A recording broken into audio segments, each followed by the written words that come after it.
So the way it works is the symbol that we have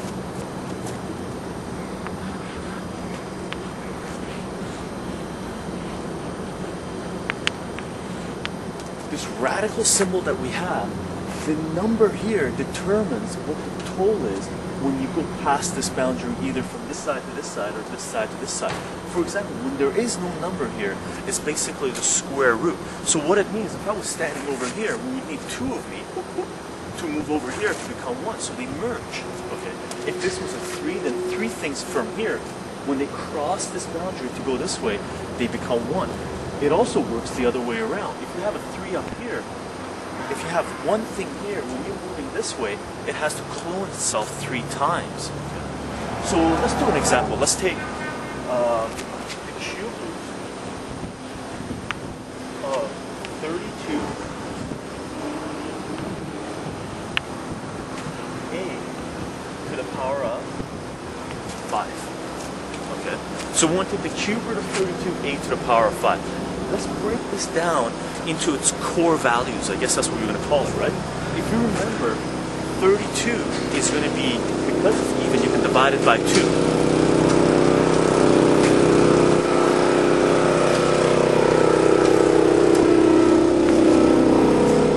We got 2 times 16, and then 16 we can break down to 4 times 4. And 4 breaks down into 2 times 2.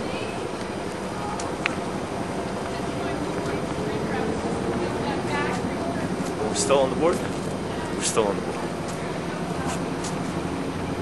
A to the power of 5 just means 5 a's multiplied together. So you can just go.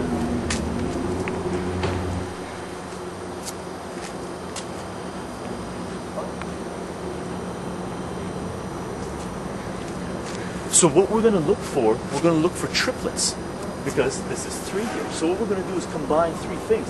If you want, you can kill every branch up top, right? So this is gone, this is gone, this is gone, and these guys are gone, but those guys are gone, they're just down here. So we're going to leave that, our original question alone. So what we're going to do, we're going to combine triplets together, right? So we got 1, 2, 3, 3 2's here.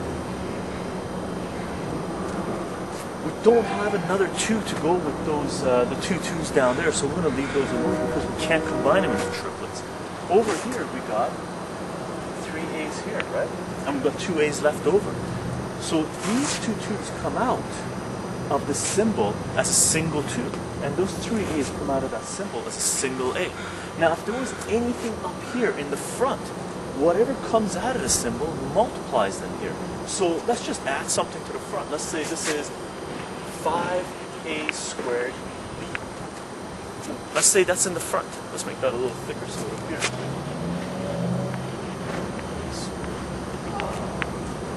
So these 3 2's come out as a single 2. They multiply to 5. Let's write the answer here. 2 times 5 becomes 10.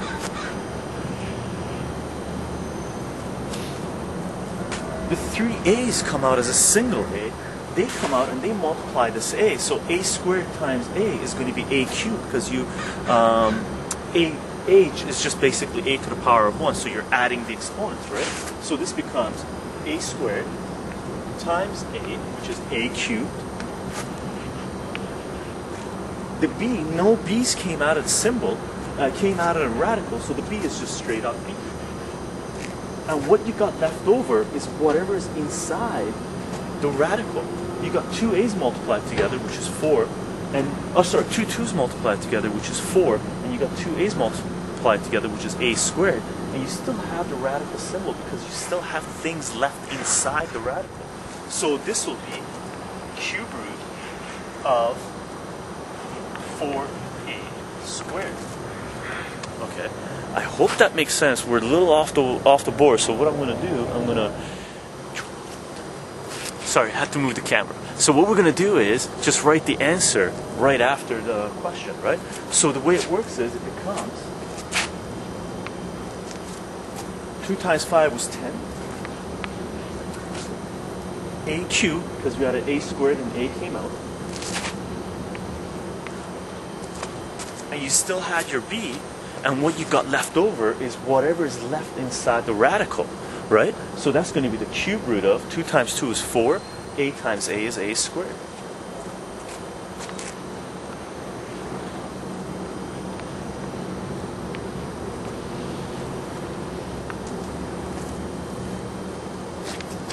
Okay, so your solution to this thing was just that.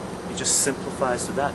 So that's why prime numbers are super important, because what we're going to do is, in every radical that we get, we're going to look at the symbol up here and find out what the total is to go from the inside out or to go from the outside in, because sometimes they'll ask you questions like, write it as a complete radical or one full radical, no mixed radicals or anything like this, okay? So it depends how they word the question, and that's going to depend on how you present the answer.